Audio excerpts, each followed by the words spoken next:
श्रीरामचन्द्रं शरणं प्रपद्ये।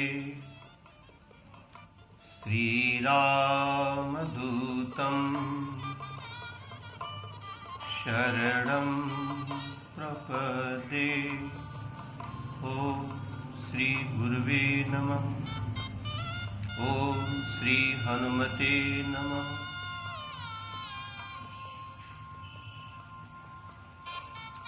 कलि पावना अवतार गोस्वामी तुलसीदास जी महाराज ने जिस समय रामचरितमानस की रचना की तो उन्हें कई प्रकार की कठिनाइयों का सामना करना पड़ा। वेद बोली का युग था और हिंदी में और गांव की बोली में उस ग्रंथ को लिखा गया, बहुत विरोध हुआ। ये सब आप लोग उस पक्ष में मैं भी नहीं जाना चाहता और केवल इतने ही कहना चाहता हूं, गोस्वामी जी ने अपना फैसला नहीं बदला, क्योंकि राम कथा में जो कर्तव्य, त्याग और प्रेम के आदर्श हैं, गोस्वामी जी का उद्देश्य था जन जन तक ये कथा पहुंचनी चाहिए, प्रत्येक व्यक्ति इससे लाभान्वित हो, कोई वंचित न रह जाए। विश्व विदित गुण एक, सो विचार सुनिए सुमति, जिनके विमल विवेक। सुमति और विवेक का एक विशेषण लगाया, विमल विवेक। इसके अंदर विमल विवेक नहीं है, वो तो बोलेगा ये तो एक गांव की बोली में लिखा गया है, ऐसे तो कोई भी काव्य की रचना कर सकता है, कितने लोगों ने और कविताएं बना ली हैं, वो कह सकते हैं और लोग बना भी सकते हैं, बनाया भी, काव्य लिखे भी गए।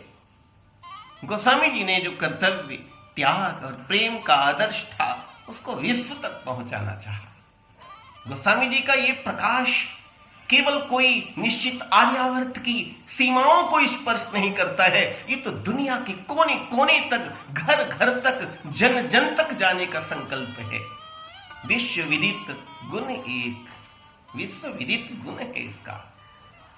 रामचरितमानस की गोस्वामी जी महाराज ने रचना की और इसमें पहला नामकरण किया, इस पे कल राम कथा सत्संग जो कि परम पूज्य साहब जी को, उनके चरणों को दृष्टि में रखते हुए, मेरा साहब का अर्थ बहुत सूक्ष्म है, आप सब समझ पाएंगे।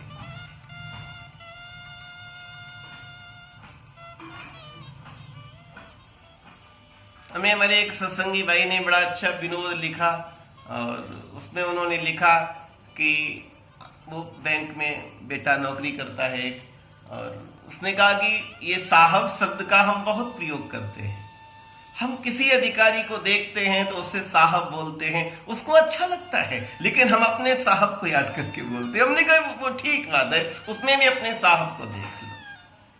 साहब सो सब होती है, बंदे ते कछु नाय।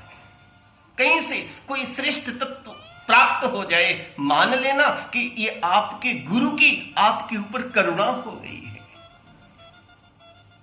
रामकथा का एक वो प्रसंग मुझे याद आता है कि बाली को श्री राम जी के बाण ने धराशायी कर दिया और बाली ने कहा कि अरे आप कम से कम मेरे पास एक सूचना भेज देते, आपने सूचना तक नहीं भेजी, हमारे भाई भाई का झगड़ा था और आप ऐसे बाण आपने मार दिया।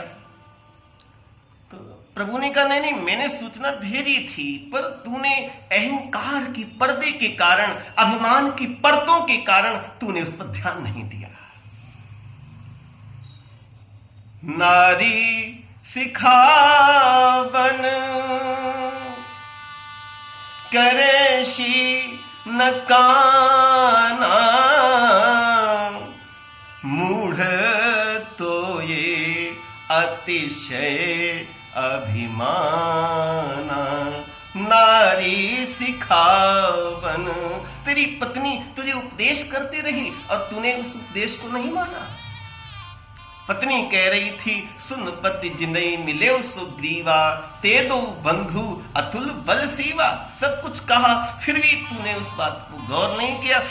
कभी कभी परमात्मा बच्चे के रूप में बोलने लगता है। कहीं से भी सत्य मिले तो सत्य को ग्रहण करने के लिए उद्यत रहो। समझ लो मेरे साहब बोल रहे हैं। इस रूप में गुरु तत्व है। गोस्वामी जी महाराज ने रामचरितमानस की रचना की तो नाम रखा रामचरितमानस, यही नामा। राम राम राम वाल्मीकि ने भी राम शब्द जहां आता वहां बहुत कुछ कह दिया, बहुत सार गर्वी चीजें कही। इक्ष्वाकु वंश प्रभुवो रामो नाम जनई श्रुता, वाल्मीकि रामायण। नियतात्मा महावीर्यो दितिमान धृतिमान वशी, आजान बाहु सुशिरा सुललाटा सुविक्रम, समा संविभक्त अंगः, स्निग्ध वर्णः प्रतापवान पीन वक्ष, विशालाक्षो लक्ष्मीवान शुभ लक्षणः, सच सर्व गुणोपेता कौशल्या आनंद वर्धना। विष्णुना सदसा वीर्ये धैर्येण हिमवान, कितने कितने विशेषण देते चले गए। राम जी क्या है? नियत आत्मा, महावीर्यो, दितिमान, धृतिमान, नियत आत्मा। नियत आत्मा है वो अपने मन को नियत कर लिया है। प्रसन्नताम यान गता अभिषेकस्तथा, न ममले वनवास दुख था। चक्रवर्ती राजा के राज्य ने उनके मन को हर्षित नहीं किया, लेकिन एक परिस्थिति पैदा हो गई और राज तिलक की जगह वनवास दे दिया गया, लेकिन उस परिस्थिति ने उनके मन को कहीं खिन्न नहीं किया है। इसका अर्थ है नियत आत्मा। नियत आत्मा है स्थित प्रज्ञ, जो गीता का स्थित प्रज्ञ है।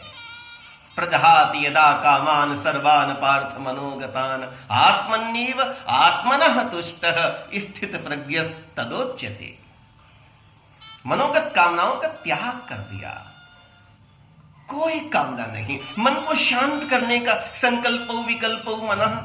रामचरितमानस में जो पहला सीढ़ी है, पहला जो सूत्र है, वो मन है और सब कुछ मन पे ही तो निर्भर है। मनेव मनुष्याणाम कारणम बंध मोक्षयो, मन के जीते जीत है, मन के हारे हार। मन पावन हो गया, मन अमन हो गया, मन नम हो गया और मन के अंदर सुमिरन करते करते, चिंतन करते करते, उस परम चैतन्य से एकत्व की स्थापना करते करते वो चैतन्य हो गया। मन तो परमात्मा की विभूति है। इंद्रियाणाम मनश्चास्मि, मन तो कन्हैया है, मन तो परमात्मा है। भगवान ने कहा मैं इंद्रियों में मन हूं, श्रीमद् भगवत गीता। महाकवि कालिदास ने, सब जानते हैं राम कथा क्या है, लेकिन गोस्वामी जी कहते तदपि कहे बिनु रहन कोई, सब जानत प्रभु प्रभुता सोई। एक और तो ये भी कहते हैं कि इसको सहस मुख भी नहीं गा सकते हैं, ऐसा उल्लेख मिलता है। लेकिन एक और ये भी कहते हैं कि बिना कहे व्यक्ति का मन नहीं माना। मैथिलीशरण गुप्त, राम तुम्हारा वृत्त स्वयं ही काव्य है। साकेत, अब कोई साकेत का उदाहरण दें और कोई पूछे कि साकेत के उदाहरण की आवश्यकता क्या है, आपको तो वेद मंत्र बोलना चाहिए। तो आज के युग का, आज के समय का जो व्यक्ति है, उसके अनुभव को आप क्यों नहीं ग्रहण करना चाहते? हर युग में व्यक्ति को अनुभूतियां हुई हैं। हर युग के लोगों ने अपने अपने विचारों में अपनी वाणी को पवित्र करने के लिए कथा को कहा है। वो सब ग्राह्य है, वो सभी ग्रहण करने के योग्य हैं। मैथिलीशरण गुप्त, राम तुम्हारा वृत्त स्वयं ही काव्य है। कोई कभी बन जाए सहज संभाव्य है।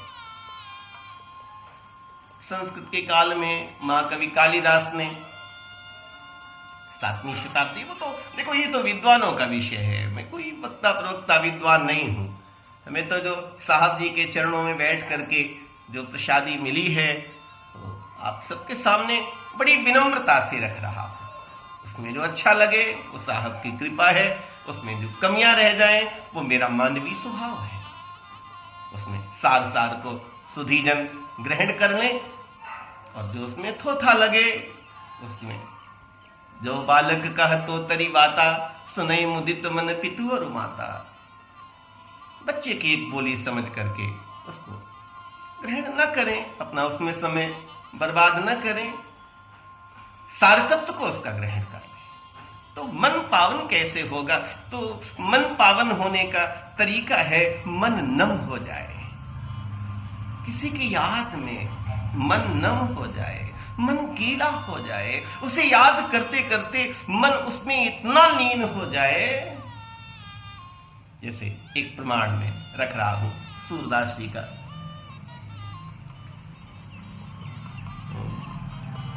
गोपी माखन बेचने के लिए जाती है और ये भूल गई कि वो मैं क्या बेचने आई हूं बाजार में।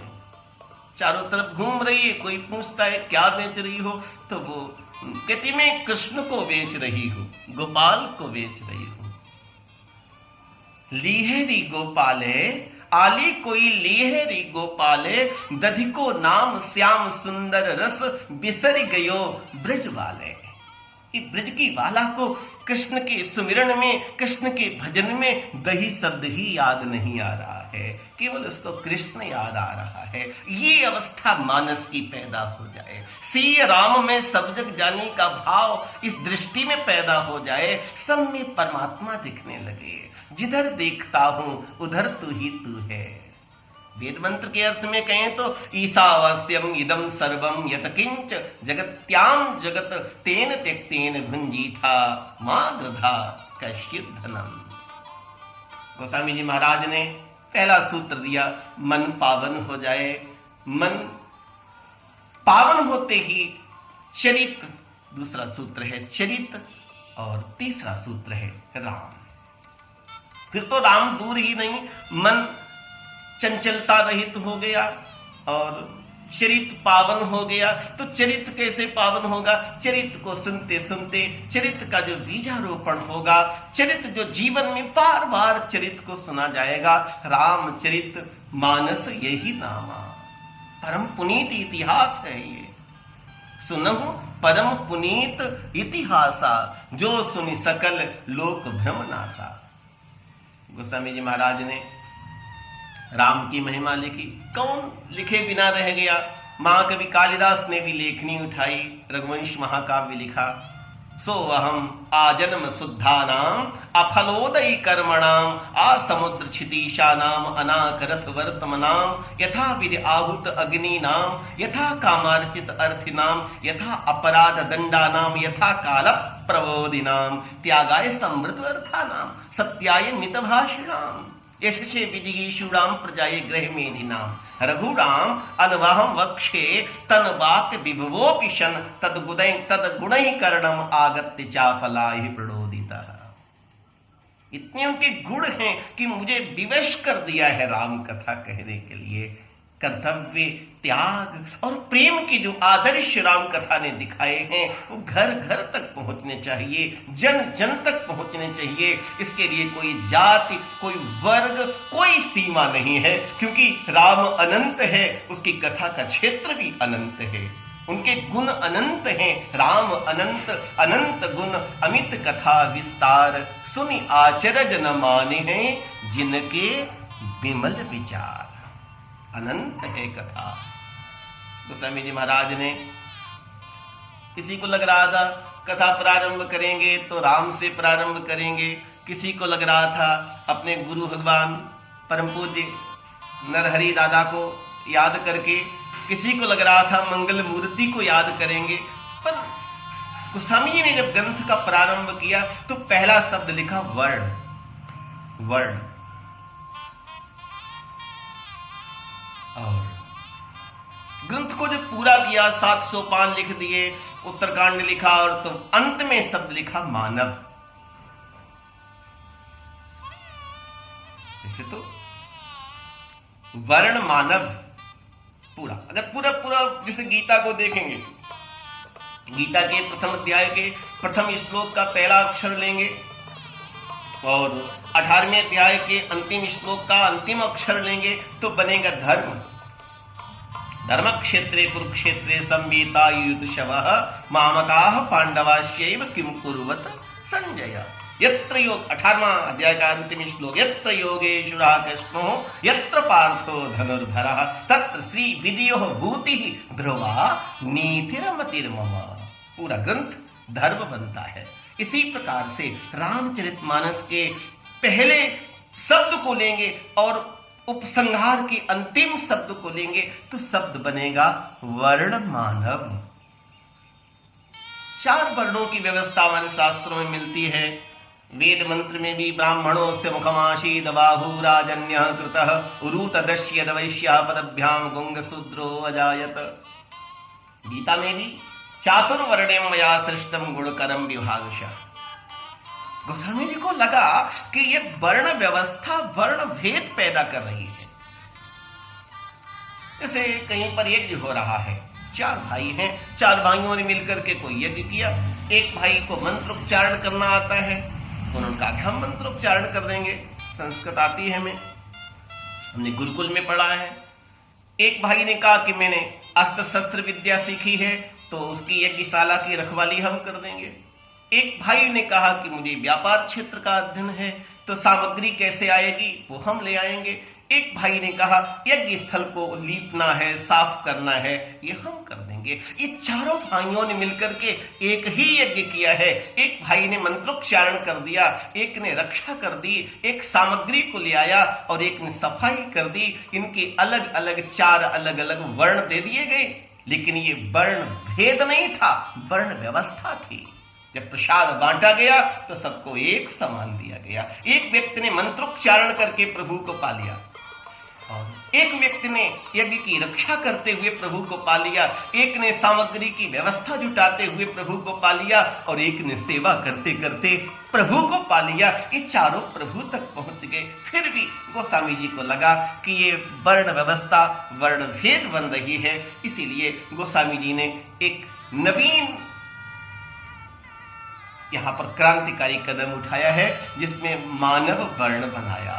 मानव वर्ण मानव, मानव पहले मानव है बाद में जाति। समाज शास्त्र में भी यही पढ़ाया जाता है, पहले मानव है। यहां पर तो सबरी के जूठे बेर परमात्मा खा रहे हैं। यहां पर तो निषाद राज गुह को अपने गले लगाते हैं परमात्मा। ये वो मानव वर्ण की कथा है। यहां पर तो बुजुर्ग भिलिनियों के चरणों में जब सिया जी प्रणाम करती हैं तो वो कहती हैं तुमको हमारी उम्र लग जाए, मेरी उम्र तुम्हें लग जाए, सदा सुहागिन रहो। एक चक्रवर्ती राजा की बेटी बहू, वो कैसे भोली भाली कोल भील कन्याओं के बीच में वास करती है, ये मानव वर्ण दिखाया गया। अरे भोली भाली कोल भील कन्याओं, मैं साथ तुम्हारे यहां आ गई, आओ साकेत। राष्ट्रकवि मैथिली शरण गुप्त, मेरी कुटिया में राजभवन मन भाया। मेरी कुटिया में राजभवन है, मैं विदेह की सुता ज्ञान जो मैंने पाया। मानव मानव वेद का उद्घोष है, क्रीडवंतो विश्वमार्यम, हम पूरे विश्व को आर्य बनाएंगे, हम पूरे विश्व को श्रेष्ठ बनाएंगे। घर घर तक हरि की कथा पहुंचे, घर घर तक हरि नाम पहुंचे। सबरी के जूठे बेर परमात्मा खाते हैं, निषाद राज को गले लगाते हैं, भीलों को गले लगाते हैं। पिछात तिरस्कृत पड़ा हुआ समाज बंदर भालुओं का, उनके बीच में एक संगठन करके राष्ट्र का निर्माण करते हैं और समाज के सामने ये सिद्ध कर देते हैं कि संगठन ही सबसे बड़ी जीवन की शक्ति है। अयोध्या का एक भी सैनिक शहीद नहीं हुआ, अयोध्या का एक पैसा भी खर्च नहीं हुआ और एक युगों युगों से पड़ा हुआ वो आतताई रावण, उसका समूल विनाश कर दिया संगठन के माध्यम से। ये राम का क्या है? ये राम का चरित्र है। मन पावन हो, चरित्र निर्मल हो तो राम घर घर में है, राम कड़ कड़ में है, राम सब जगह है। वाल्मीकि जी से राम जी पूछते हैं तो कि मैं कहाँ रहूं, मुझे रहने की जगह बताओ। तो वाल्मीकि जी प्रश्न के बदले में पुनः प्रश्न करते हैं और कहते हैं कि आप वो बताओ जगह कहां आप नहीं हो। हरि व्यापक सर्वत्र समाना, प्रेम ते प्रगट होए मैं जाना। प्रेम ते प्रगट, परमात्मा सब जगह है। परमात्मा प्रेम ते प्रभु प्रगटत जिमी आगी। माचिस की तीली में आग है लेकिन दिखती नहीं, घर्षण करोगे प्रकट हो जाएगी। दुग्ध में घृत है पर दिखता नहीं, मंथन करोगे प्रकट हो जाएगा। ऐसे ही गुरु कृपा से, गुरु के सानिध्य में बैठ करके, मन को निर्मल करके, चरित्र को पावन करके राम तक पहुंचने की यह यात्रा है। आज उस यात्रा का दूसरा सूत्र, दूसरा पुष्प परम पूज्य साहब जी महाराज के चरणों में सादर समर्पित करते हुए जय श्री राम, जय भारत माता।